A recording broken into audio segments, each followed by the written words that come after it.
Boa noite a todos. Para quem eu ainda não tinha dado, eu queria convidar vocês para abrir as suas Bíblias no texto do Evangelho de Mateus. Mateus, no capítulo 11. A gente vai ler os versículos 28, 29 e 30. Mateus 11, versículos 28, então, a 30, ok? Já estão com elas abertas aí? Então diz assim, palavra de Jesus. Venham a mim, todos vocês que estão cansados, sobrecarregados, e eu os aliviarei. Tomem sobre vocês o meu jugo e aprendam de mim, porque sou manso e humilde de coração, e vocês acharão descanso para a sua alma, porque o meu jugo é suave e o meu fardo é leve. Vamos orar mais uma vez? Pai, a tua palavra está aqui, aberta, lida diante de nós, e meu desejo aqui, e sei que o desejo de todos é que essa reflexão tenha relevância para as nossas vidas nesse instante, Pai. De que sejam palavras, acima de tudo, influenciadas pelo Teu Espírito Santo, tanto na maneira como eu falar, quanto na maneira como cada um entender. Nós colocamos nas Tuas mãos esse momento tão precioso, quando estamos diante de palavras tão ricas quanto as Tuas, Pai. Em nome de Jesus. Amém. Eu acho que não será exagero dizer que esse é um texto que talvez eu não precisasse nem procurar na Bíblia, né? Poderia sugerir, todos já diriam de cor e salteado, um texto completamente conhecido, muito familiar a todos aqueles que de alguma maneira estão envolvidos com a fé ou com o cristianismo. E é exatamente talvez por ser muito familiar que seja tão interessante, tão importante a gente revisitá-lo. Porque tudo que se torna familiar, de alguma maneira, se torna, às vezes, negligenciado por nós, porque estamos tão acostumados a ouvir, se torna tão automático, tão mecânico, que às vezes é importante a gente parar, olhar para ele novamente e, de novo, tentar pensar o que esse texto tão conhecido quer falar para mim, quer falar para a minha vida, quer falar para a vida da minha família. Então, a minha proposta para essa noite é revisitar esse texto, essas palavras de Jesus e tentar, em alguns minutos, trazer alguma reflexão para que vocês pudessem também levar para casa, enfim, e refletir junto comigo sobre o que Jesus fala. O primeiro ponto que eu queria destacar como uma reflexão é para quem Jesus fala. Quando Jesus fala, venham todos que estão cansados, sobrecarregados, qual é o contexto que leva Jesus a trazer essas palavras? Para quem, de uma maneira mais específica, Jesus poderia estar dirigindo aquelas palavras? Talvez, se a gente passar por essas palavras e continuar a leitura, a gente vai ter algum indício, alguma dica, e que eu queria compartilhar com vocês. Porque ele, depois de falar isso, ou pelo menos segundo o relato de Mateus, na ordem que Mateus relata, depois de falar isso, Jesus começa, ainda naquela conversa, a trazer alguns exemplos que estão nos versos seguintes, que talvez nos mostrem para quem que ele está falando. Vejam só os exemplos que ele dá, porque ele disse então que Jesus fala sobre isso, e de acordo com o relato de Mateus, naquela ocasião, Jesus então estava lá passando por uma lavoura no sábado, e diz a história aqui que Mateus lembra, logo depois de lembrar dessas palavras de Jesus, ali no capítulo 12, que os discípulos de Jesus estavam com fome e passaram então a colher algumas espigas para comê-las. Está aí no capítulo 12, para quem quiser acompanhar. E aí os fariseus, olhando aquilo, disseram, mas olha que absurdo, os teus discípulos estão fazendo o que não é permitido no sábado. O Mateus conta essa história do que aconteceu com Jesus. Um pouquinho depois, se a gente seguir um pouquinho mais, tem uma outra história que Mateus também coloca na sequência, que está ali no versículo 9. Saindo daquele lugar, Dirigiu-se então Jesus a uma sinagoga e tinha ali um homem com as mãos atrofiadas. E aí então rola ali uma cura. Os fariseus interferem e dizem: mas espera aí, versículo 9. Por acaso é permitido curar no sábado? E novamente, então, Mateus nos dá um exemplo de uma história muito interessante. Se a gente for um pouco mais adiante, lá no versículo 22, ainda do capítulo 12, diz que depois disso, levaram até Jesus um homem lá que estava cego, mudo, considerado como endemoniado, e Jesus cura este homem, Jesus então sara este homem. E aí diz o versículo 24 que quando os fariseus ouviram o que Jesus fez, chegaram à conclusão: isso aí deve ser coisa do demônio. Esse Jesus aí deve ter alguma treta com o capeta. Não está nessas palavras especificamente, mas está ali no versículo 24. Vejam que interessante, se a gente puder especular um pouco. Talvez Jesus estivesse falando essas palavras para os religiosos, mais até do que para os ateus. Ou talvez Jesus estivesse falando essas palavras para o povo como um todo, mas pensando muito no peso e na sobrecarga que os religiosos, ou que a religião, que os fariseus, que os escribas estavam impondo sobre o povo. Quando eu vejo os exemplos seguintes, fica muito claro. Quais foram os exemplos que Jesus usou de opressão, de cansaço? Exemplos em que religiosos estavam lá perseguindo o próprio Jesus, questionando o próprio Jesus. E o questionamento era tão grande que, se a gente até olhar um pouquinho antes, lá no capítulo 11, Mateus faz um registro muito interessante. Capítulo 11, deixa eu ver qual é o versículo que está, 19. Podemos dizer o 18 também, para a gente entender o contexto. Jesus conversando com o povo, e Jesus diz assim, pois é, olha só, veio João, que jejua e não bebe vinho, e dizem a respeito de João, ele tem demônio. E aí, diz o versículo 19, veio o Filho do Homem, comendo e bebendo, e dizem, aí está um comilão, um beberrão, amigo de publicanos e pecadores. Era isso que estavam falando de Jesus. Jesus teve que, durante toda a trajetória dele, muitas vezes o confronto dele não era com os gentios, aqueles que não eram judeus. Não era com aqueles que não acreditavam num Deus da promessa. Não era com os ateus. Muitas vezes os grandes confrontos de Jesus foi com os religiosos. Não é uma curiosidade interessante isso? Eu poderia ficar aqui enchendo de exemplos, né? Mas aí iríamos até às 10 da noite.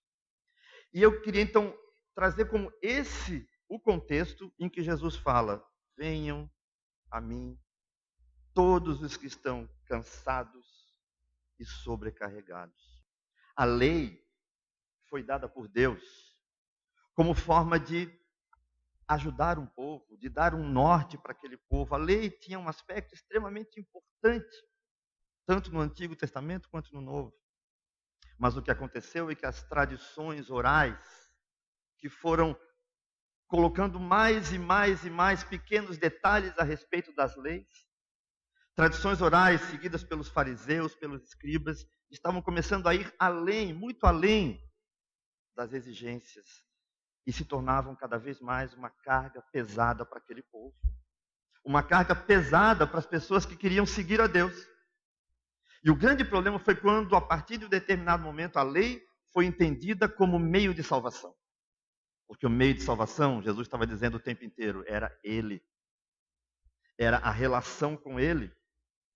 Era a graça que Deus estava derramando sobre o povo a partir do nascimento e da presença dEle.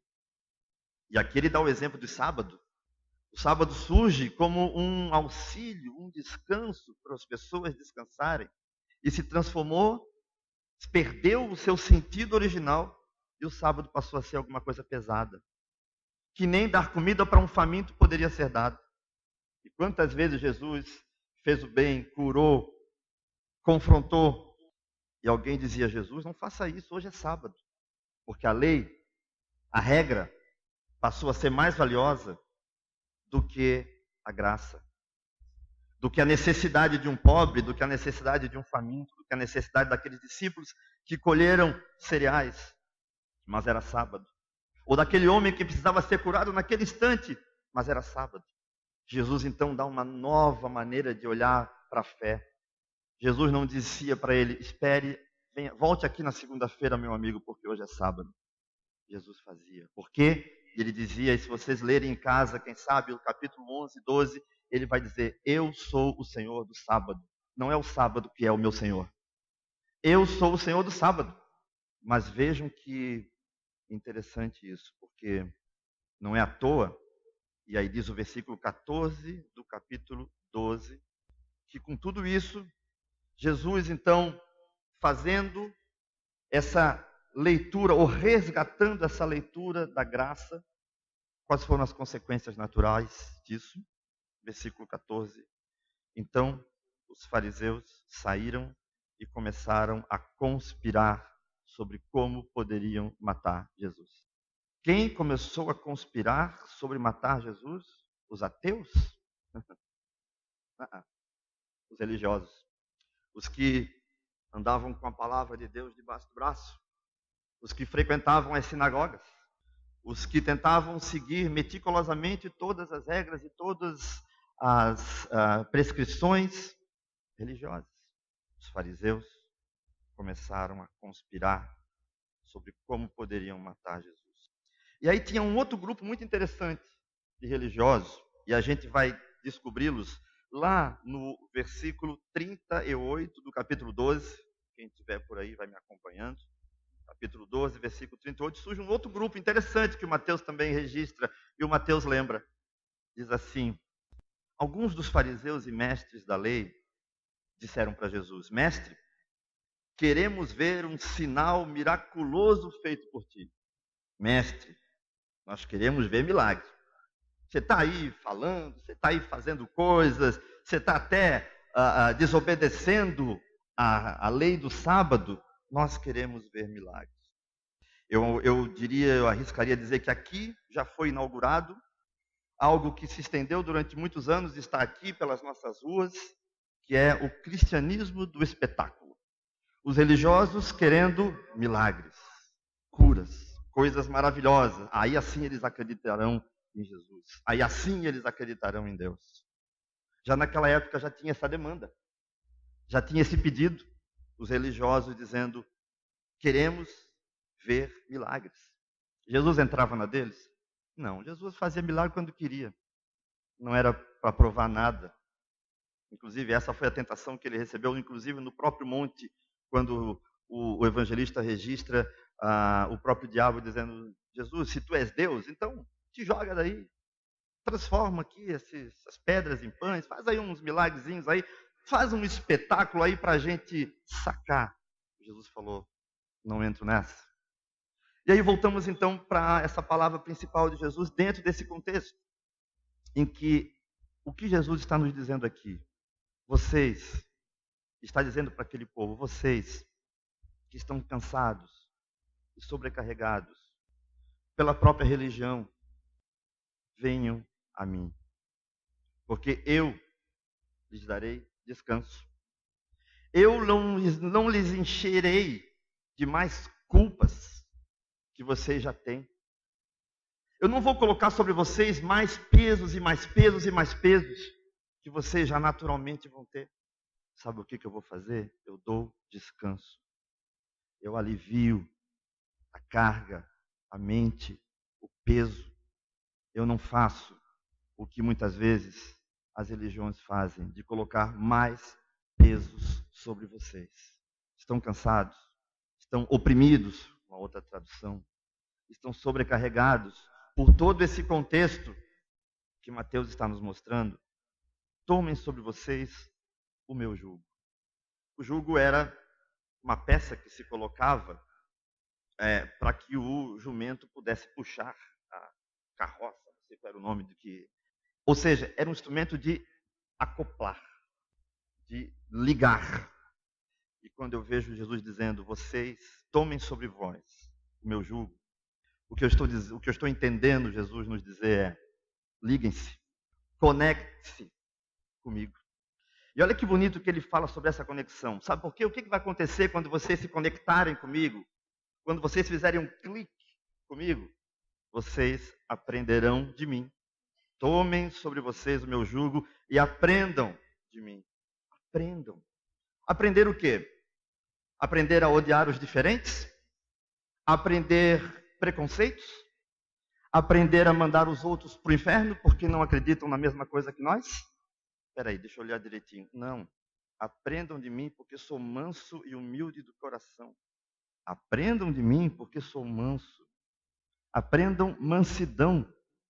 Aprendam humildade. E aí vocês encontrarão descanso para as suas almas. O ódio, o preconceito não traz descanso. Só traz conflitos, só traz brigas, só traz atritos. O que traz descanso? Mansidão e humildade conectadas com o jugo de Jesus. Porque o meu jugo, esse sim, ele é suave e o meu fardo é leve. Esse é o Jesus do Evangelho. Esse é o Jesus que se apresenta diante de nós. Esse é o Jesus que eu creio está presente aqui nessa noite. É para esse Jesus que nós cantamos, que nós oramos. Esse é o Jesus que quer estar presente aqui. E talvez a grande questão que se coloca a partir do momento que nós vemos Jesus dessa maneira, como ele está nos apresentando aqui, como ele está se apresentando, esse Jesus tem lugar na minha vida? Tem espaço na minha vida? Esse Jesus poderia ser aceito como um membro da nossa igreja? Esse Jesus tem lugar cativo na minha casa? Esse Jesus dirige a minha vida, os meus pensamentos, as minhas relações? Esse Jesus que quer me ensinar mansidão e humildade, que quer me ensinar paz e descanso? Meu desejo é que sim, que esse Jesus caiba nas nossas vidas, que caiba aqui, nessa comunidade. Esse mês, no dia 4 de abril, fez 50 anos do assassinato de Martin Luther King Jr. Alguns acompanharam, talvez, algumas matérias, enfim. E eu me lembro que naquele dia, eu pensando, lendo algumas coisas a respeito do Martin Luther King, eu me fiz uma pergunta parecida com a que eu estou fazendo e compartilhando com vocês agora a respeito de Jesus. Porque o Martin Luther King era um ativista dos direitos civis, ele era um defensor dos direitos humanos, ele era um ferrenho crítico do racismo, do sistema racista americano, um militante dos direitos humanos, crítico de qualquer tipo de violência. E ele era, para o nosso orgulho, um pastor protestante. Um pastor protestante que marcou o nome dele na história. Não pelo ódio, não pelo preconceito, mas por seguir exatamente o que Jesus, por conhecer esse Jesus que se apresenta aqui. E eu fiquei muito assim me perguntando se ele fosse um pastor protestante que vivesse hoje aqui no Brasil, entre nós, ele poderia se encaixar nas nossas igrejas? Ele seria aceito nas nossas igrejas? Essa foi a pergunta que eu me fiz quando eu pensei sobre a morte do Martin Luther King. E eu, então, hoje me faço uma pergunta parecida, só que muito mais ampla, muito mais profunda, talvez.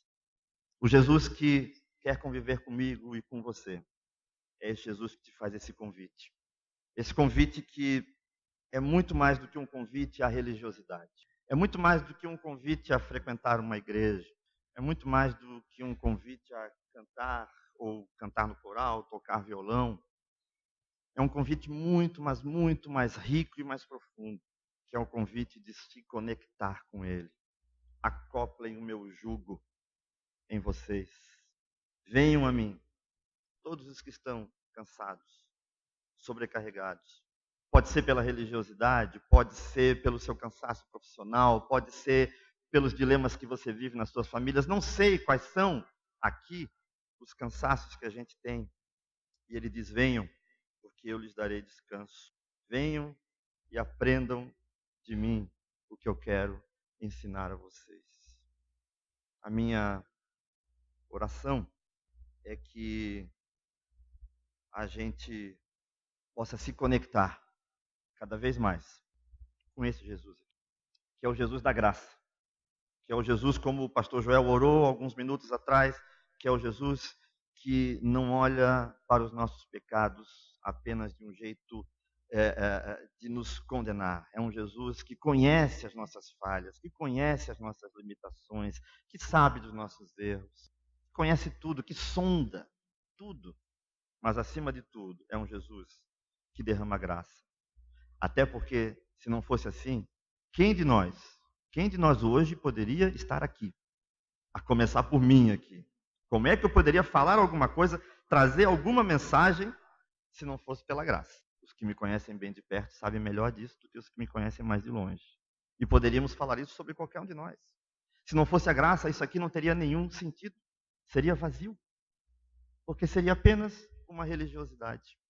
Seria apenas uma manifestação qualquer. Mas não. Ela só faz sentido.